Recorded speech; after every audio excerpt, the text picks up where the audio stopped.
دوستو معراج کے وقت جب نبی علیہ السلام بیت المقدس کی طرف سفر کر رہے تھے تو انہیں ایک وادی سے خوشبو آئی۔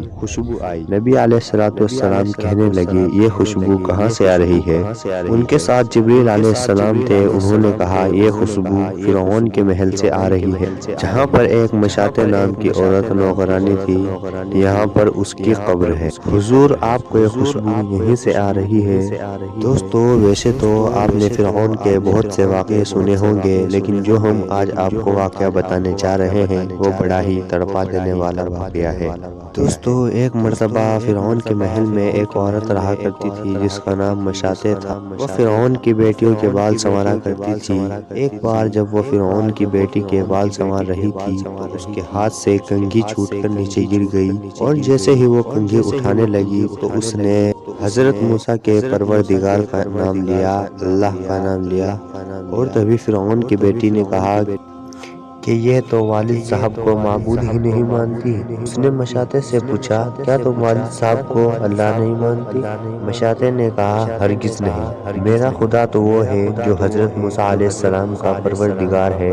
مشاطہ کا دو ٹوک جواب سن کر وہ لڑکی بھاگ کر اپنے باپ کے پاس گئی اور فرعون کے پاس جا کر وہ لڑکی کہنے لگی کہ آپ کے زیر سایہ رہنے والی ایک عورت ہے جو آپ کو خدا نہیں مانتی۔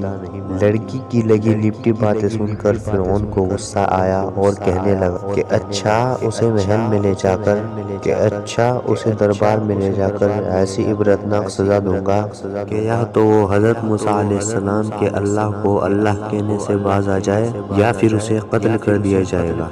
اور تبھی مشاطہ کو دربار میں بلایا گیا اور فرعون نے کہا کہ تم حضرت موسیٰ علیہ السلام کے اللہ کو اللہ کہنے سے باز آ جاؤ ورنہ میں تمہیں قتل کر دوں گا۔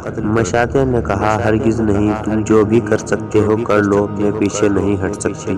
اور تبھی اسی وقت ایک وزیر آیا اور کہنے لگا کہ اس کی ایک دودھ پیتی بچی ہے، اگر اس کو اس مشاطہ کے سامنے قتل کر دیا تو شاید یہ مان جائے۔ بچی کو گھر سے بلوایا گیا اور لا کر اپنی ماں کے سینے سے لیٹا دیا گیا، اور فرعون نے پھر کہا کہ تم مان جاؤ ورنہ میں تمہاری بچی کو تمہارے ہی سامنے قتل کر دوں گا۔ اور پھر بھی مشاطہ کہنے لگی تم جو بھی کچھ کر سکتے ہو کر لو، میں پیچھے نہیں ہٹ سکتی۔ اور ساتھ ہی ساتھ فرعون نے اس کی دودھ پیتی بچی کو اسی کے سینے پر قتل کر دیا، اور کچھ دیر بعد بہت مشقتوں کے بعد اس بہادر عورت کو بھی شہید کر دیا گیا۔